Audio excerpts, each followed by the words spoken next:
All right. Here you go, guys. Who likes math? All right. Out of you guys who like math, what are we looking at here? Gradient. It is not the integral. The gradient. Gradient. Yes. So let's say we have some function. Who knows what it does? Who cares what it does? Some function f. We want to look at f in different dimensions. Now I'm going to show you an example image that's just in 2 dimensions. So on x and y, let's say that's f, okay?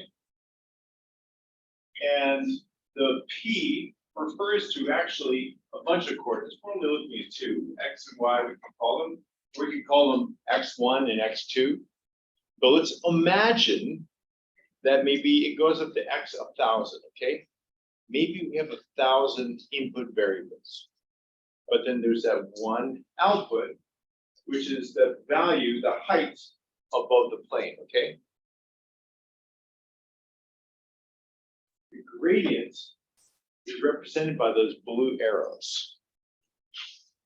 If we go back to here, what we see is that for every one of the x's from x1 all the way to xn, we're taking that funny shaped d. What is that? What's that? Partial derivative. Partial derivative is just like the normal derivative, but you only consider that one variable. You pretend everything else is not a variable, just values. So the partial derivative of f with respect to x1, that's a value. It's going to give you a number. And that number is going to be the slope in that dimension. So if you go back here, imagine we're looking just at this dimension, okay? And we're at some point here. If you go straight up to here and hit wherever it hits on the surface or manifold, you're going to, in this dimension, this direction, you're going to have some kind of slope. That is what's being represented by that first value there, that whole thing there. When you compute this partial derivative for every dimension, what do you end up with? What do you call that mathematical object? It's basically a vertical stack of numbers, a vector. Now, since this is actually a function, you might end up with a function element. So it may be a vector element in terms of x and y.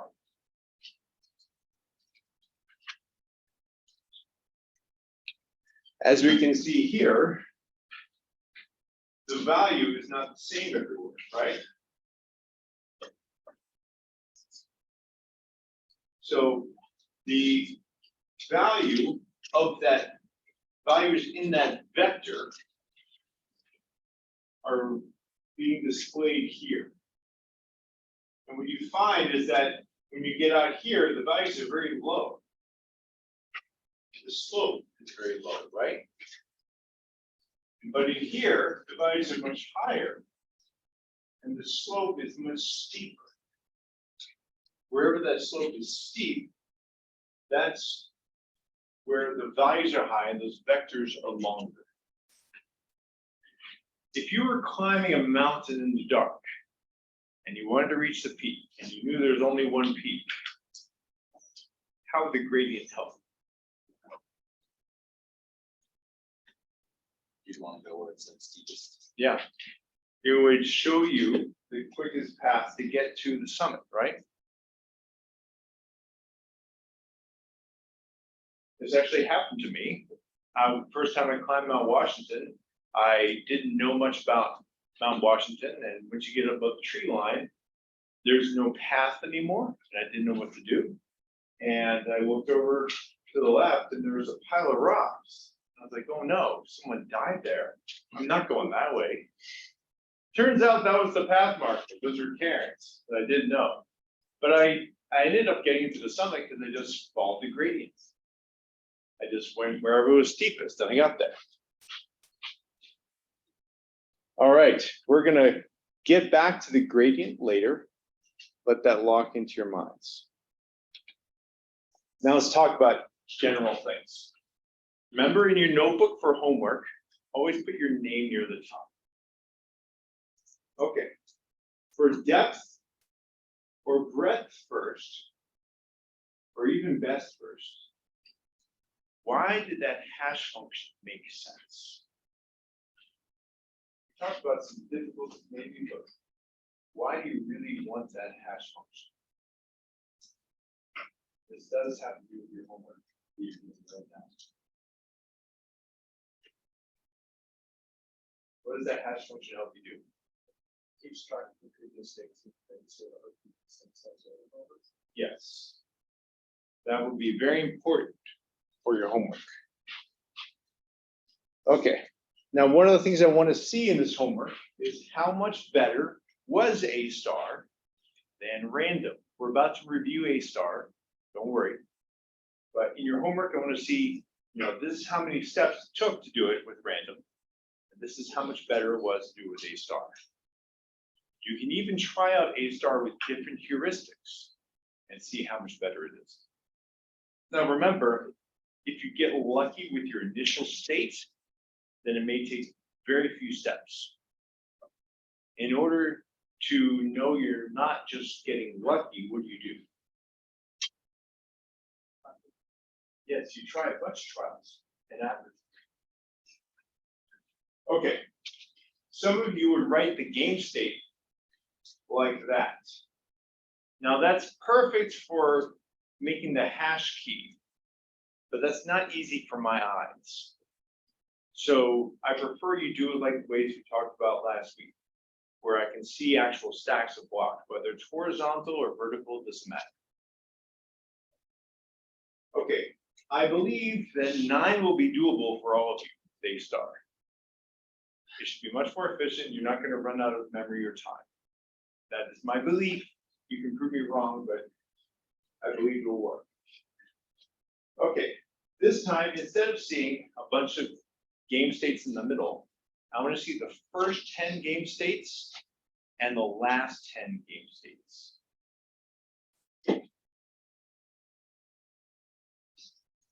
And please, only one IPNYB file. It can load from other Pi files nearby. The file extension, actually IPYN. That, what he said. So, Because Python notebook, IPyN. yes. So only one of those.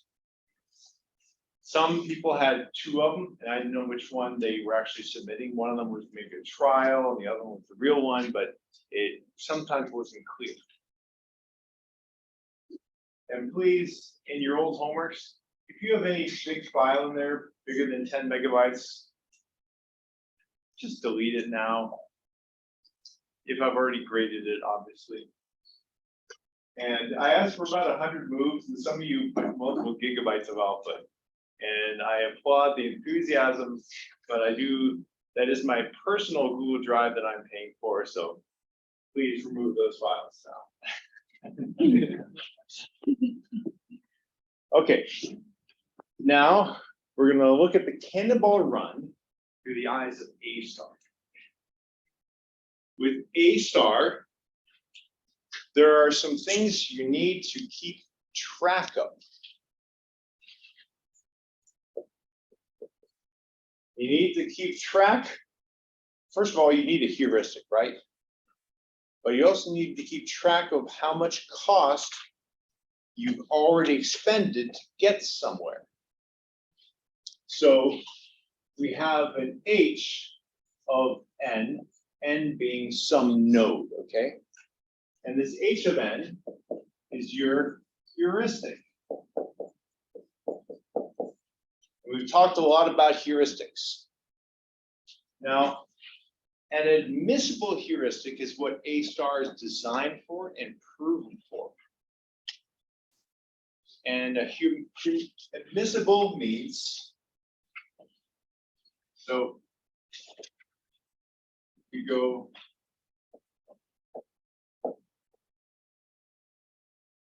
admissible, that means it never overestimates, or you could say it's optimistic. Never overestimates. That is an admissible heuristic. And if you remember, when we looked at those GIFs of the things solving the problem, getting from one part of the board to the other, with a wall in the middle, the admissible heuristic did find the shortest overall path. However, there was another one that was near admissible. It sometimes overestimated. So in near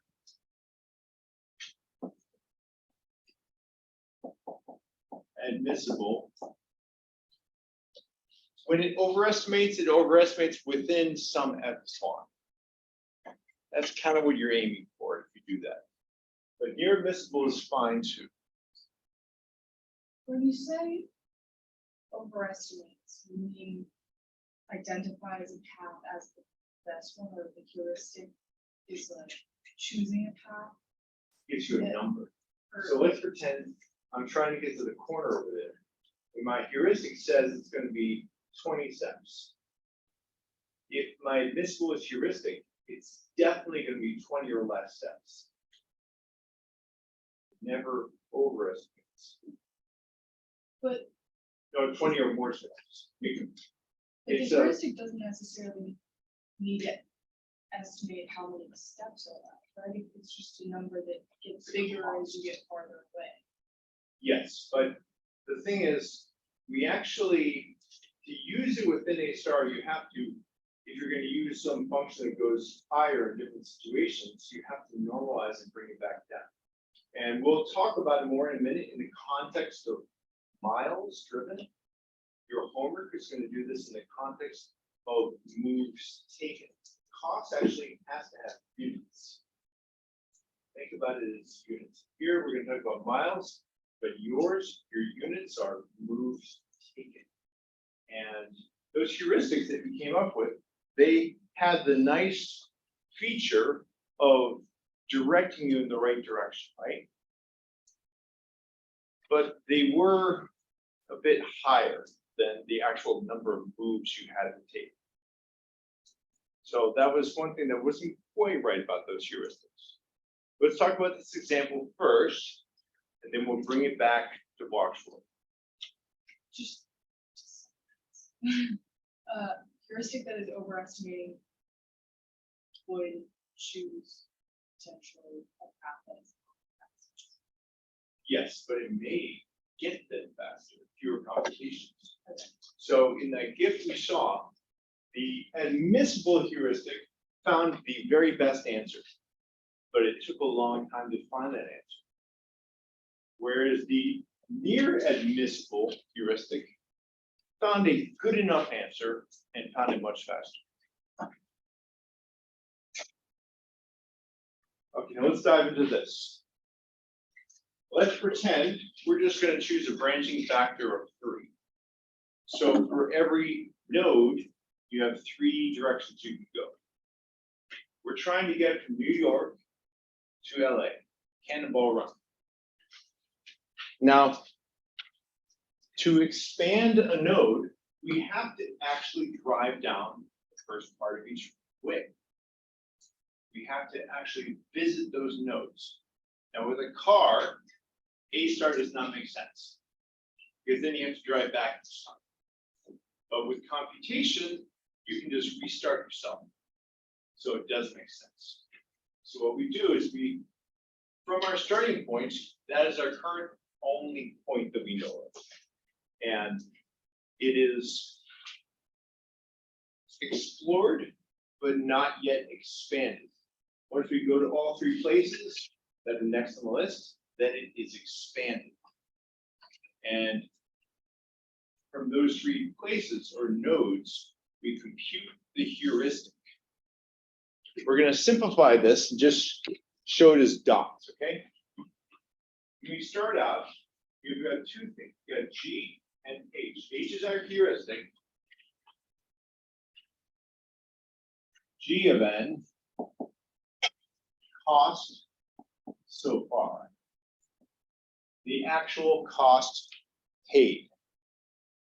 Every time you make a move in Block's world, that will be a cost of one move. The H, in your case, will try to estimate the number of moves until finish. Now, if you want to do something fancy with adding this part and that part, you can do that. You just have to put some kind of divisor in the denominator and normalize it. So it, on average, gets close to the actual number of moves that we take. So we got H, we got G. At the beginning, before we drive anywhere, our G is obviously 0 because we've driven 0. And our heuristic, we're going to use the Euclidean distance. Distance from there to LA is about 2,900 miles. So first thing we do is we expand the only point we have. And expand means that we explore all the nodes available. Now we're using a branching factor of 3, but you guys have a much higher branching factor. You explore all the nodes. By explore, that means actually go there, which in this scenario is actually harder than yours. It could be a different number of miles for each one. For you, every move is just going to be a simple G of +1. But then from each, you compute your heuristic for that world state. And from that top node, it took us 250 miles to get there. And the heuristic says we're 2,700 miles away. Next one, 240, 2,600, 250, and 2,650. Which node should we expand next? Don't answer if you came to my office hours. Go.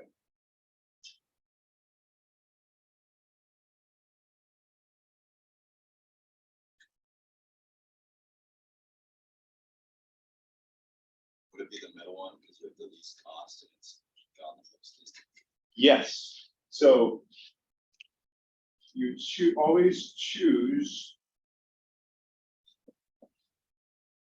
least G plus H. It's all about G plus H. So the lowest G plus H so far is 240 plus 2,600. But choose the lowest G plus H from a set. From the unexpanded nodes.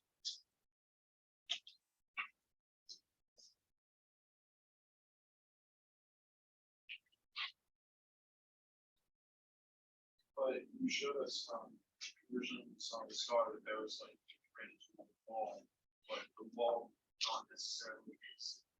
Then how do you determine what there is, or is it like, or do we just do that in part of this area? Still compare it with this. If you hit a wall, that means it gives you a place where there are no children and you're not at the end. And so you can on exploring more children. So you then go to the next unexpanded node. So in America, drive across America, we're not going to hit a wall, but we may hit areas that are unexpectedly costly. Maybe traffic, maybe accidents, maybe the road is really, really windy.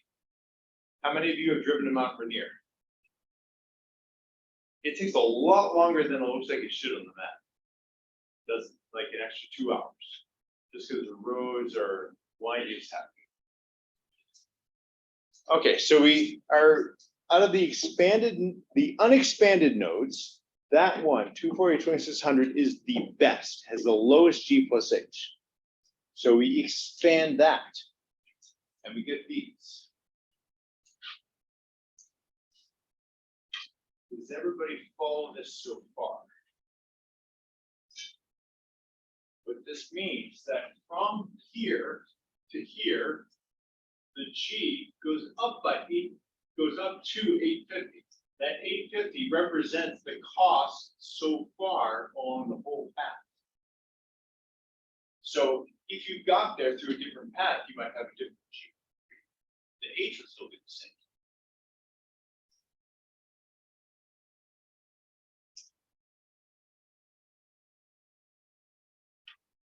To here, G is 860. To here, it's 900. So which node is our current best out of the unexpanded nodes that we know of?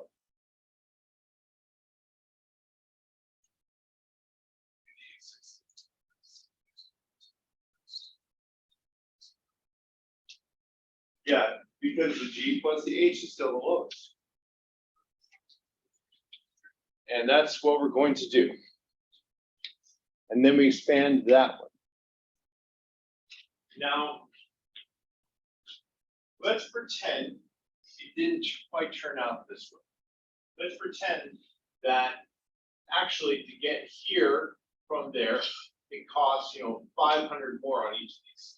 Let's just pretend that for a second. Then these would all be much higher than this one, and this one, and this one, and this one. Depending on which of your unexpanded nodes has the lowest G plus H, that is the one you expand next. So if we got to here and these were all really high, then none of these would be the lowest, right? Maybe this would be the lowest. And if it is, then you backtrack, you go to here, try.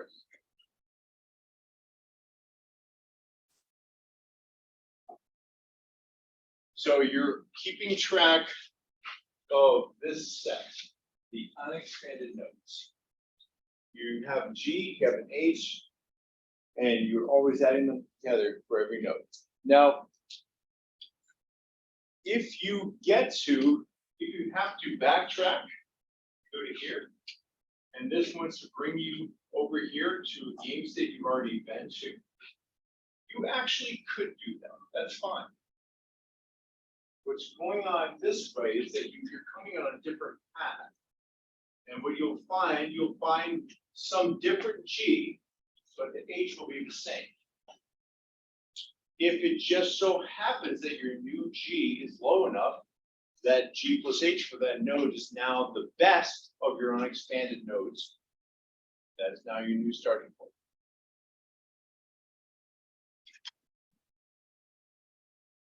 Questions? So when so in this example, you get a 240, wouldn't you just go and back to the lower E plus H? Then the other three options, I guess, if that makes sense. Is it lower? Maybe I'm not understanding the compare. So G is the first part, H is the second part. Oh, okay. So Okay, that makes sense. if, actually I didn't try, I didn't know. It may be that 250 plus 2700 is lower than 860, 730. I don't know. If it is, then you would back down. Okay. So you want to make a G. Well, doesn't it, if you make a G that is going to calculate it disproportionately low, then on You're how not making G. isn't that the No, your heuristic is H. G Okay, is sorry, the cost. Yeah, for you, G is going to go up by 1. but if you disproportionately calculate the heuristic so that it doesn't actually help that much or something, and we'll, it just end up like going back to first, you know. And then again, trying to do those. Yeah. Yeah, so that's true. Depending on how you design your heuristic, it could help or hurt. Now, there's two things about the heuristic to keep in mind: admissibility and informativeness. Admissible just means it never overestimates. Informativeness is how close to the true answer gets.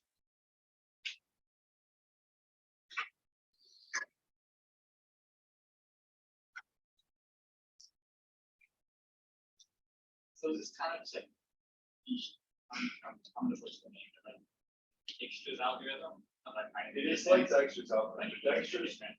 We're actually distance instead of heuristic. Dijkstra's algorithm tends to end up exploring a few more nodes.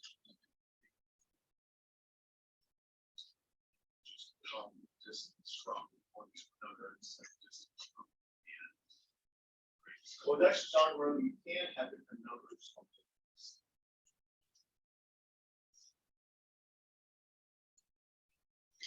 So yeah, this is more focused on heuristic. That's all about getting all the way to the end.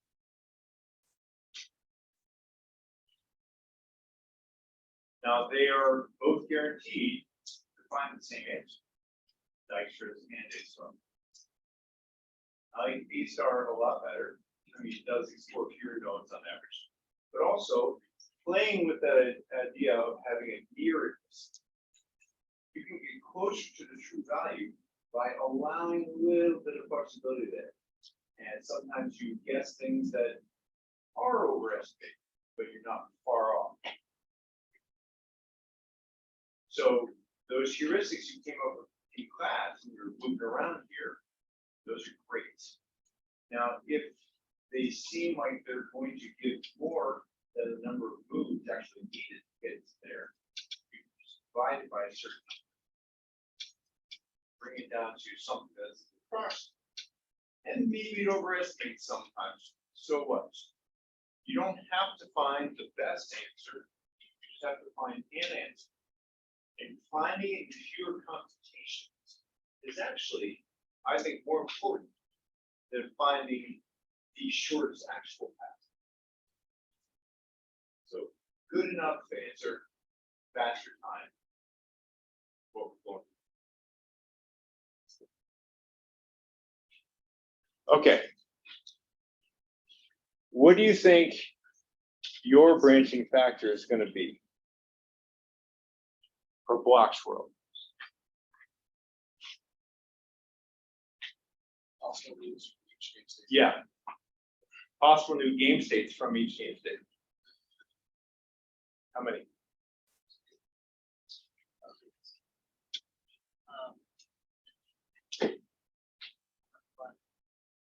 Like each stack, top one. Yep. So the number of top blocks is going to change each time, right? So your branching factor will change each time. The number of possible moves. If you had, let's say, 6 blocks that were available to be moved, what's your branching factor from that game state?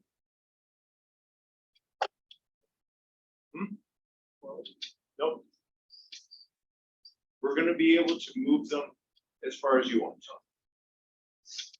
I mean, you can do it that way too. Either's fine. But if you want the bind or that, just left to right, then it will be, up to 12 because something could be on the ends.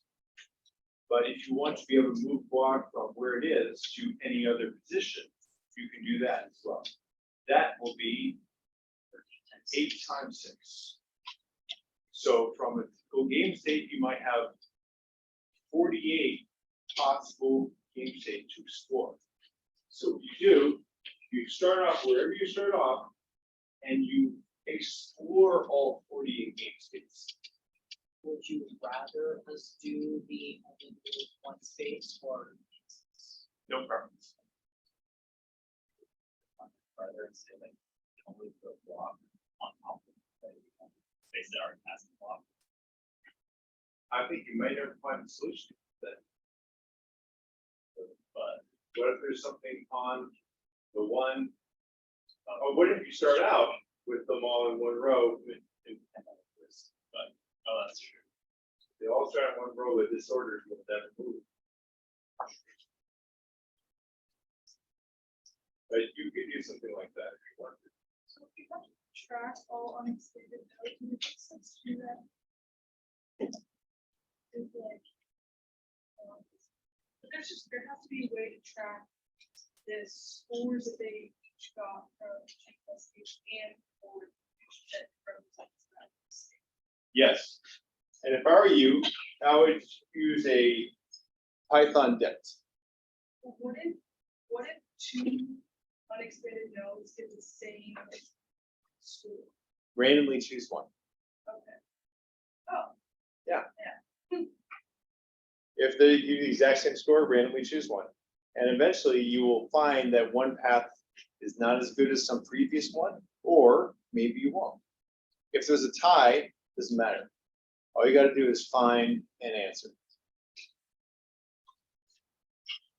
So you'll have some dict that's going to have, you know, the keys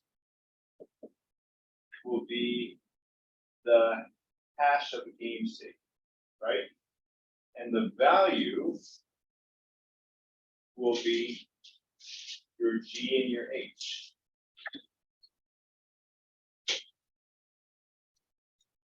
Would you need a third element in the tuple for value to say whether or not you've explored it? Because theoretically, you know, you choose the smallest sum, and then each of those, you know, with an image accuracy, at least each of the three has the branch that could be larger than itself, and then the other two alongside the one you showed are also larger. So then when you look at the dictionary, you just constantly choose the one that you're at. So what you need is sort of flag and say, I've already for this one.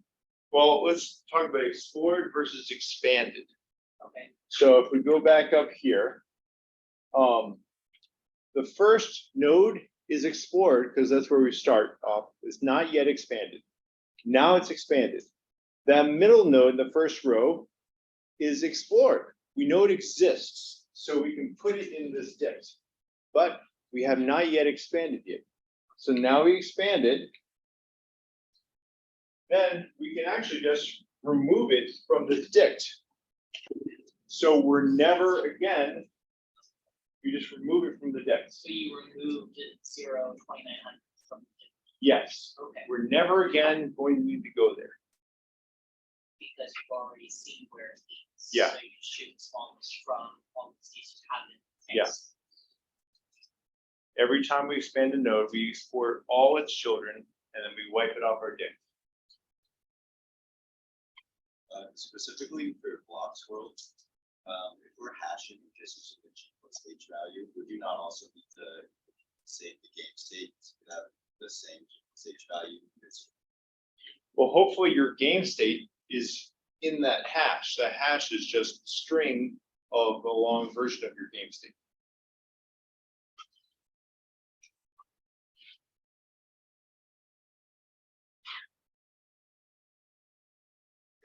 All right.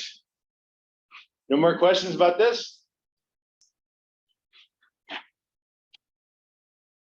How much time do you guys think we're really saving by using a star? Like 90%. Well, let's, in this simple example, we can gauge it on how many of the nodes we explored versus how many nodes we could have explored. So forget the start and the end. So could we also be past those as well? It's technically back to the But you're right, some nodes you might end up going twice. That is true. Yeah. So this isn't a perfect representation. Also, this is a very contrived example. Well, let's just get an idea. And if you look at forgetting the start and the end, it looks like 20% of the nodes we did not have to explore. We never had to go there and compute the heuristic. That's the only real cost. Going there, computing the heuristic. 20%. What do you think it would be in higher dimensions? Is this going to, you guys say more time or less time? More options for such a condition. So B goes to less and less. B is The idea with that curve has a number of dimensions goes up. What's that? That's a good, it's a little bit like that, I think. We're gonna look at some examples that will. And this is an intuition. This is not a perfect mapping, but it's a good intuition to have. Let's think about the volumes of hypercubes. We're going to take a little tangent into geometry. I'm glad you guys like math so much.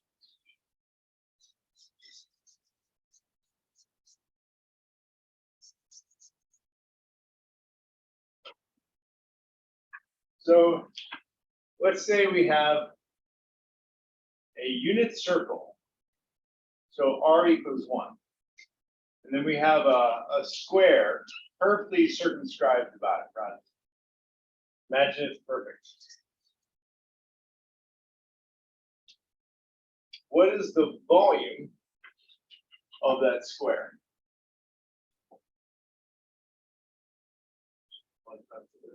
What's that? well, R squared. Volume of the square is not R squared. No, It's undefined, it doesn't have a height. it is actually perfectly defined. The height is a square, so the height and the width are exactly the same. Volume is just three-dimensional. We're talking just 2 dimensions right now. So the area, The area, okay. Yeah. So it's 4. 4, exactly. Because since that's 1, there's actually 2 by 2. So for a 2-dimensional, the volume is 4. What is it for 3? 8. Anybody? 6.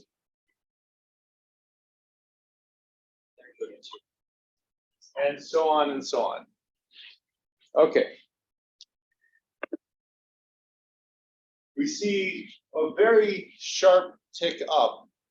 Every time you add a dimension, it's going up by a factor of 2. That is exponential by its very definition, right?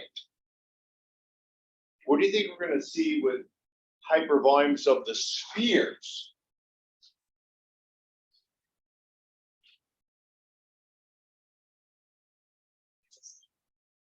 Okay, so who thinks it's going to go up exponentially? He said the same. So you got to raise your hand. Well, that's what that intuitive. Yeah. I would assume. Well, then raise your hand. Let's all vote. Who thinks that spheres also go up exponentially? Okay. Now, who thinks they go up, but maybe not exponentially, but they go up forever? Okay. And who thinks they stay kind of the same? Who thinks something else happens? Who didn't vote? Okay. So hypervolumes of n spheres are very weird.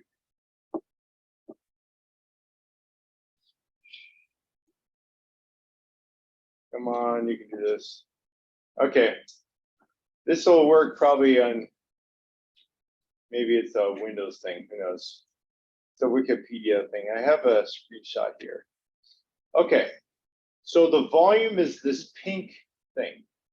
So right here, this is for the sphere, I mean the circle, dimension 2. Then 4/3 pi is for a 3-dimensional sphere. Then pi square root of 2 is for four-dimensional hypersphere. And then 5 dimensional, and 6 dimensional, 7 dimensional. So it goes up at first, and then very weirdly it starts to go down. It's an extremely odd thing that I don't fully understand. But what it leads to is something very strange. So let's get back to the 2 dimensions. Think about a unit circle is removed from a unit square, how much area is left? Think about the blank area that we didn't get to with the circle. Think about that as the nodes we didn't have to go to with A star. We were able to avoid, prune out of our tree a certain percentage of those. With the sphere, that percentage goes up. More of the cube as a ratio is empty space than it was true with the square. The exact amounts are like this. In the 2D case at top, the leftover volume is 0.858. So 4 minus 5. That's a ratio of 0.21, about 20%. So 20% in the 2-dimensional case, we didn't have to explore because we were using A star if you take the analogy. In the 3D case, we're able to skip 48%. And it keeps going up and up. By the time you get to 8 dimensions, 98% of it is empty space around that hypersphere. It is beyond weird. Imagine going to 1,000 dimensions. Once you're exploring some 1,000-dimensional space, if you have a unit hypersphere instead of a unit cube, 2 by 2 by 2 forever, whatever, most of it's empty space, not inside the sphere. Does it just approach 1 asymptotically? Yeah, it does, yeah. It never gets there, but it approaches that ratio. The point is, higher number of branching factor or dimensionality that you go, A star becomes more and more helpful. So what took billions of tries in your random world, it should be not that hard with A star.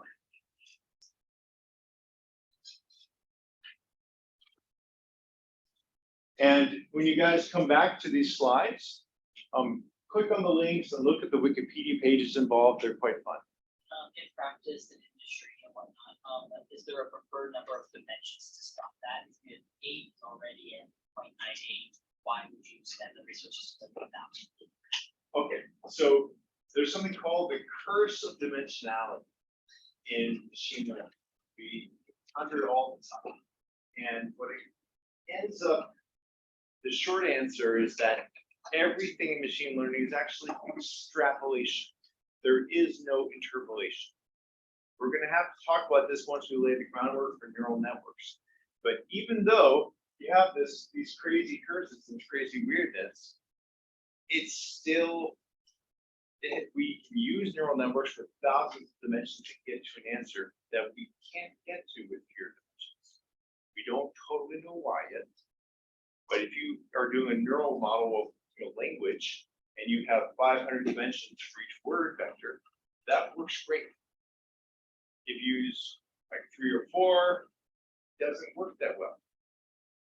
Now I'm actually doing some research to try to do it well with 4, and it may work out, but it may not.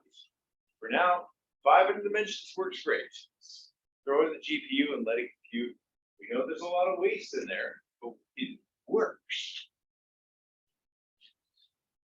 I've worked with models that had 50,000 dimensions, and they worked well.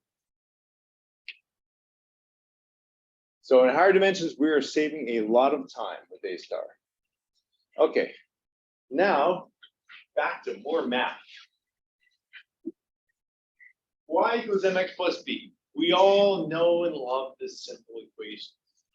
We're gonna turn it around and flip it around a little bit. We used it for linear regression, and we're gonna use it in this thought process here for linear regression with multiple independent variables. So where before we had simply X predicting Y, now we need to have, maybe X1 and X2 predicting Y.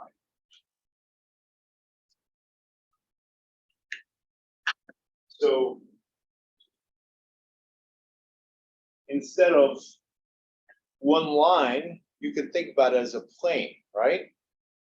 So if we had a bunch of dots through this space, it's hard to kind of indicate where they are in this two-dimensional whiteboard, but maybe we find some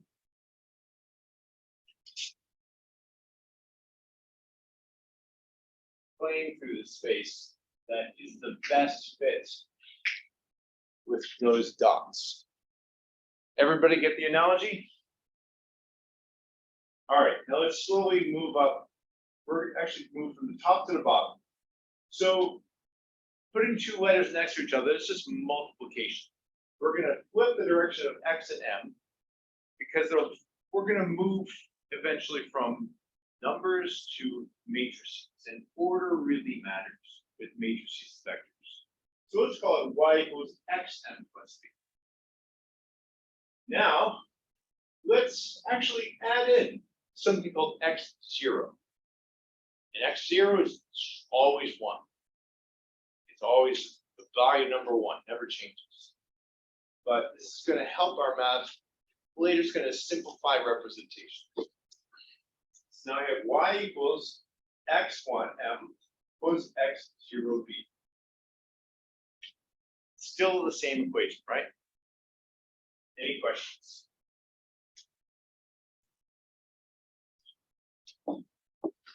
Okay, start up with the same thing. Now, let's replace M with W. We're going to be doing a lot with W this semester because of weights for neural networks. So let's just use W. So now we got Y equals X1, W1 plus X0, W0. Makes perfect sense, right? Still totally simple. No confusion. If there is confusion, you raise your hands. Okay. We can even make a longer group one if we could have X2 and W2, or X3, X4, X1000. It would just get added at another term. It's still a linear equation.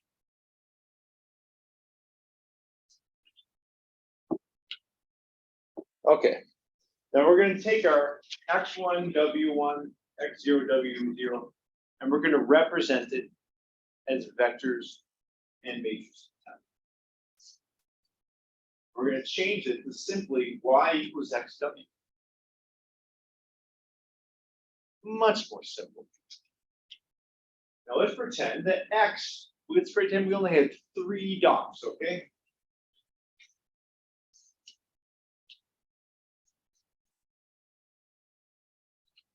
Three dots. And instead of X1, X2, we got X0 and X1. That's all we have here. So X0 is always 1. See? It's always 1. X1, for the first example, is a -1. So go -1 here and 1 on the X. So 1 on X0, -1 there. Yes. That will be here. Let's see.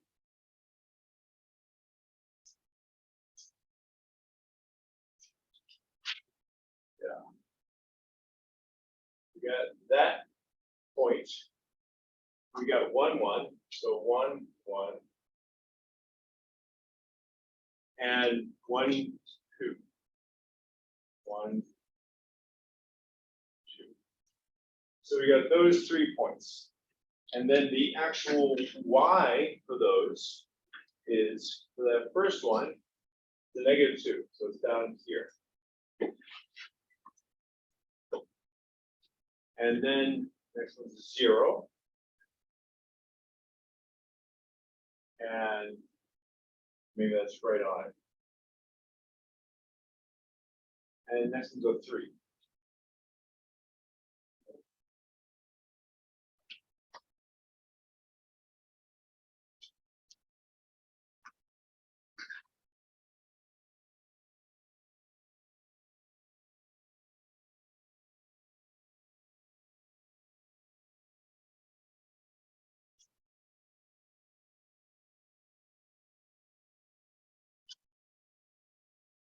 It's kind of hard to understand the three-dimensionality of this, but we have 3 points. This is our whole data set. If you had a data set with 1,000 points, this vector would be 1,000 long. This matrix would be 2 by 1,000. If we had 3 dimensions, it would be 3 by 1,000.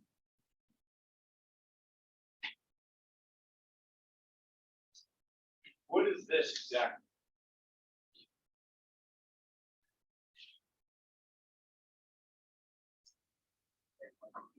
The W0 and W1, what is that exactly? Then the coefficient for solving to generate the line or plane in this case. Yes, exactly. Before we were looking for M and B, now we're looking for W0 and W1.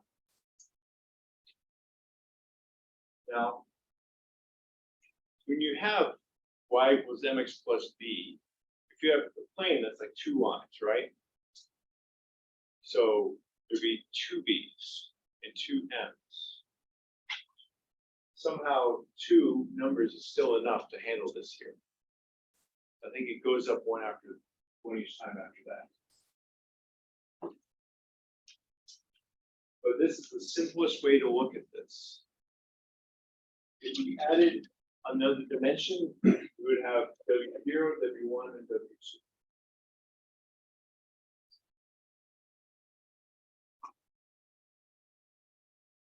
Actually, you know what? I think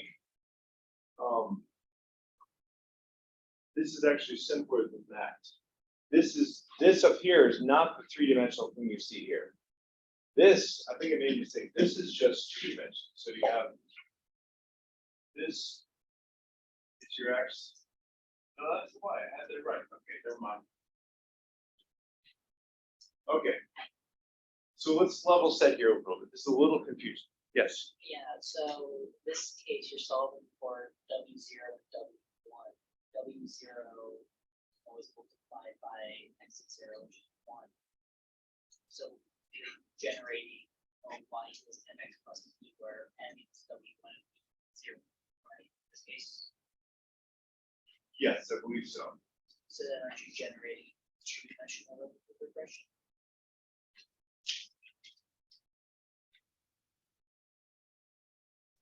It could be. Let's not get too lost in that right now. I don't have a really good answer for that yet. But what I do know for sure is that we can take that y equals mx plus b and write it in this form. And then we can get it to the vectorized format where it looks like this. And if we have 3 dimensions, this would have a third value, right? 3 input dimensions. There's still only one y. It's kind of like that first function we looked at, which looks like upside down hats. So if we have 3 dimensions for x, this could be a third one here, or a fourth one, could go to fourth. And if there are more x's, we need more w's. So we end up with this y equals x w. Even though I was a little confusing there, and I'm sorry for that, but at least this makes sense. Because we're about to move on from this. So y w or x w equals y. Well, what we can do, if we're trying to solve for w, is we can take the transpose of x, multiply it by both sides, okay? So x, as we saw, is just a matrix, right?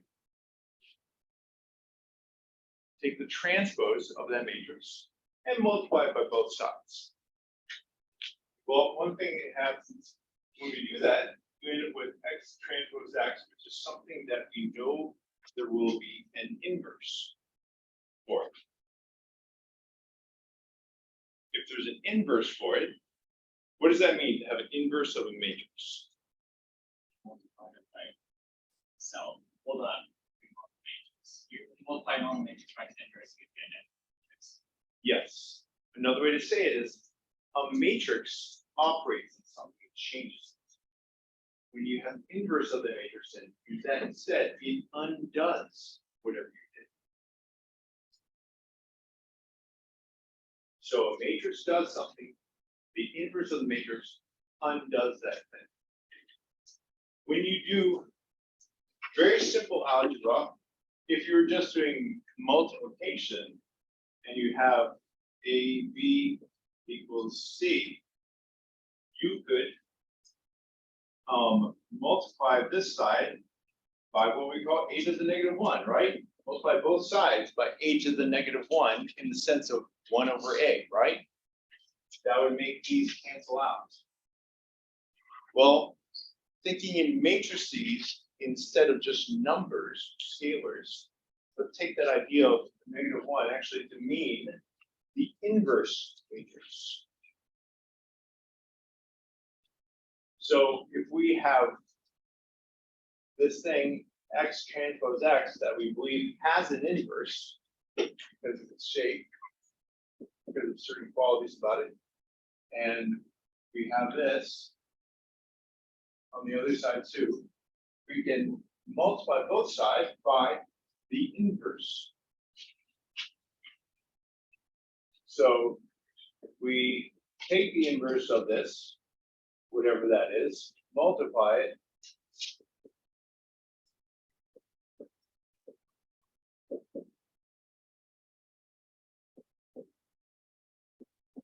by both sides. And then what do we get to do to these two? Cancel them out, right? And end up with that equation at the bottom. That is called the normal equation. What this equation does is it will just give you the optimal W. So in the same way as a couple weeks ago, we went through that numbered example where we had a representation of the error, the total error, right? The squared error. And we were minimizing that equation. We found the perfect y equals mx plus b, right? That's what this does in the general case. So in this case, for the normal equation, I'm multiplying by the transpose of x, because for some reason, as they also take in your algebra, but for some reason, you can't just assume x itself as the first. Correct. Yeah. So we need to multiply the transpose to make sure that Yeah. is There are many matrices that do not have inverses. Okay, so this looks way different from what we did last time. It was just y equals mx plus b, and we added up all the squared errors in that real case, minimized it, found that place where, you know, the derivative of it was 0, and we assumed that was, you know, the lowest case. And this is actually doing something like that, but it can do it for any number of dimensions. What do you think is the big challenge here? Which step is the step that might take a long time? Inverse, yes. Any idea how expensive the inverse is to compute?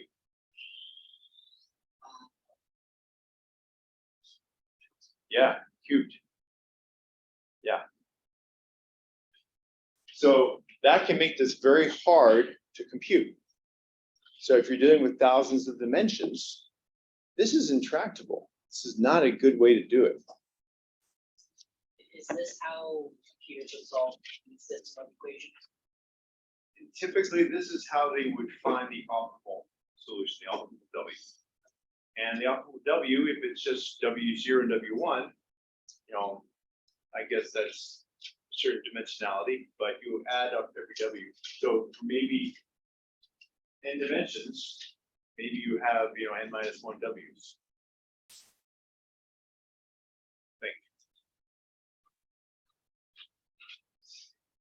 So we need another way too. By the way, some people write the W with a theta. That's the same exact thing. That's what we're talking about.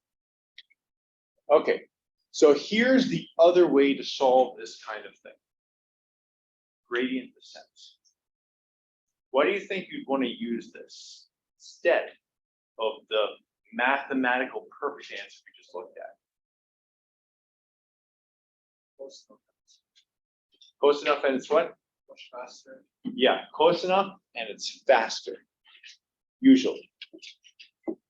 Okay, so this is a fun example that hopefully will work.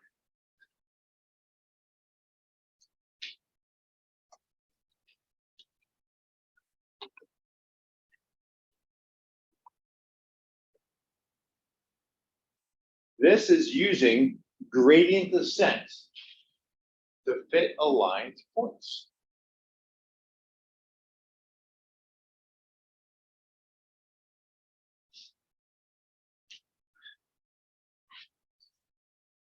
Over here, we have the space of the points themselves. There's an X and a Y. This space, it happens to be two-dimensional, but it's not the space of the points. It's the space of the parameter space. So we have B and M. Y equals mx plus b, our old friend. It's taking a guess at every time step on which direction it should go, and it computes the cost, right? The overall error. But it seems to be going in the right direction. It's not backtracking, it's not going off in weird directions, finding its way again. It pretty much goes directly from its starting point to the end point. It's a little bit slanted to the right. It could have started out here, it would probably still go there. How does it know which way to go?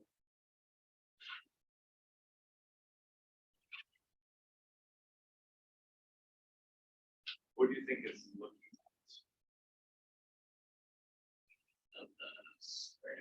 The gradient comes back. Yes.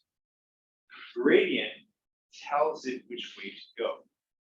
The gradient of that error function. So remember, if you looked at the beginning, we have this gradient, right? This x1 to xn. What is n in our case? How high is it? 2. Yes. What is x? We'll start at 1 here. What does x1 represent? And what does x2 represent? M and B. Not x and y. M and B. So you take the derivative of that function with respect to x1 or m and with b. So let's pretend that instead this is n. If we start, we want to be going to the lowest place, not the highest place, because we want the lowest error, right? So let's say we start here, then one time takes us there. And then we compute again find the new gradient, right? Go down one more step, then one more step, then one more step.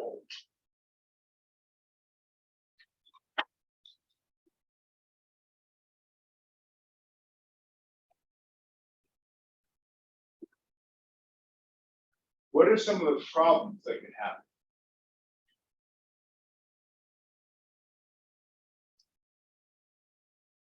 It seems like you're always going to get to the right answer, right? Yeah, what if it's not shaped like that, right? What if it's shaped instead like this, right? Do you think this would ever happen in one of our linear equations? If you get up to enough dimensions.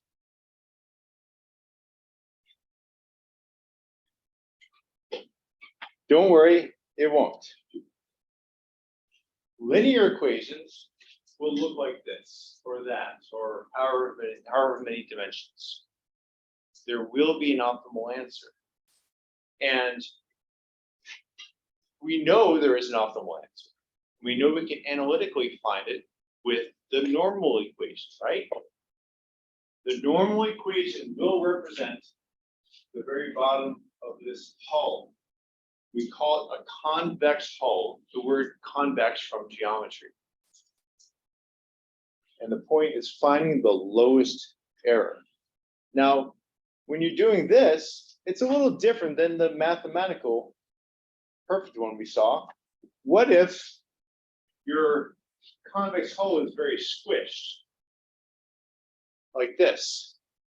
What if your x1, this is the example I brought up of finding, the price of a house based on the size of it. That's your x1. x0, we'll just make that 1 all the time. What if our x2 is number of bedrooms? x3 is number of floors. x4 is number of years. And the y is that price is finding. The size is always a much higher number. It's way higher in a broad range, whereas number of bedrooms is always, like 1 to 5 or something. So those are kind of a mismatch, and you'll end up with a hull that's very narrow, squished. And if you compute that gradient, the gradient is going to send you off in a zigzag. And maybe it takes a lot longer to get to the center. How do you solve for this? How do you make this problem go away? What's that? Yes, normalize all your data to have the same mean and variance, or approximately the same mean and variance. Doesn't have to be perfect, but that will help. Now, this is, by the way, this YouTube video is excellent. You should watch it. Comparing gradient descent to using the normal equation. For gradient descent, you have to choose a learning rate. That's how far you go along that gradient before you take your next calculation. If you go too far, you can overshoot, right? And if you have a very squinched up hull, you're going to overshoot all the time and have to backtrack. You need many iterations, maybe thousands or millions. Okay? But it works really well. Even when you have 10, 50, or 100,000 dimensions, it doesn't matter. The normal equation, you don't need to choose the learning rate. You actually don't even need to normalize your data. You can leave it as it was. Just the original values. You don't have to bring them down to the same variance or mean. You don't need to iterate. It's just one computation. But that inverse right there, that's the slow part. That's the bad part. Now, it's good to start off with gradient descent in this example and just linear regression because you begin to understand it. When you get to higher dimensions or more complicated things, actually, not higher dimensions, but more complexity like this, then There is no analytical answer. There is no normal equation that's going to give you the right answer. And even gradient descent will break down, right? You guys can think about for next time, what are the ways that you could still get to the global minimum using gradient descent?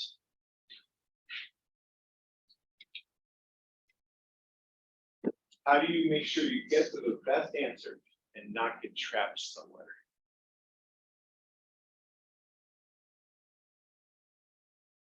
Just think about that for next time. Any last questions? Thank you, everybody.